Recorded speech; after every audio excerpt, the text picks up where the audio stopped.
Hello everyone, আজকে আমরা বায়োলজির একটা খুব সুন্দর ইন্টারেস্টিং টপিক আলোচনা করব, সেটা হচ্ছে ক্লোনিং। ক্লোনিং মানে হচ্ছে হুবহু একই প্রতিলিপি তৈরি করা, রাইট? যেটা বায়োলজির ক্ষেত্রেও 1997-এ হয়েছিল। দুজন মহান বিজ্ঞানী আয়না উইলমোট এবং ক্যাম্পেল তারা তৈরি করে দেখেছিলেন। তারা কি করেছিলেন? তারা দুটো ভেড়া নিয়েছিলেন, সাদা মুখযুক্ত একটা ফিন ডরসেট এবং কালো মুখযুক্ত পল ডরসেট।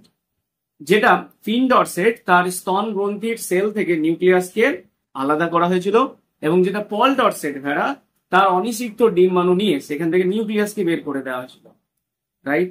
এবং দুটো মানে তোমার স্তনগ্রন্থি সেলের নিউক্লিয়াস এবং অনিষিক্ত ডিম্বাণু যেটা সেটাকে একই জায়গায় রেখে ল্যাবে ফিউজ করা হয়েছিল।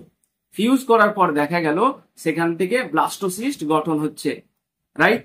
ব্লাস্টোসিস্টটা গঠন কোথায় হয়েছে? না তো ওটাকে প্লেস করা হয়েছিল যেটা যে ছিল তোমার পল ডটসের ভেড়া, তার জরায়ুতে কিন্তু সেটাকে প্লেস করা হয়েছিল। এরপরে দেখা গেল যে 6 মাস পরে একটা বেবি ভেড়ার জন্ম হলো, এবং এটা তোমরা অবাক হয়ে যাবে জেনে যে এটা দেখতে কার মতো ছিল।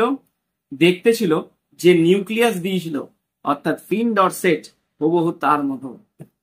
তাহলে দেখো কত ইন্টারেস্টিং জিনিস না, দুটোই কিন্তু স্ত্রী। তাহলে স্ত্রী থেকে দেখো একটা কিন্তু নতুন মানে জীবের সৃষ্টি হচ্ছে। এটা কিন্তু আমাদের প্রকৃতির পুরো বিরুদ্ধে, রাইট? প্রকৃতির পুরো বিরুদ্ধে। সেই জন্য এটা কিন্তু মানুষের উপর কিন্তু আর অ্যাপ্লাই হয়নি।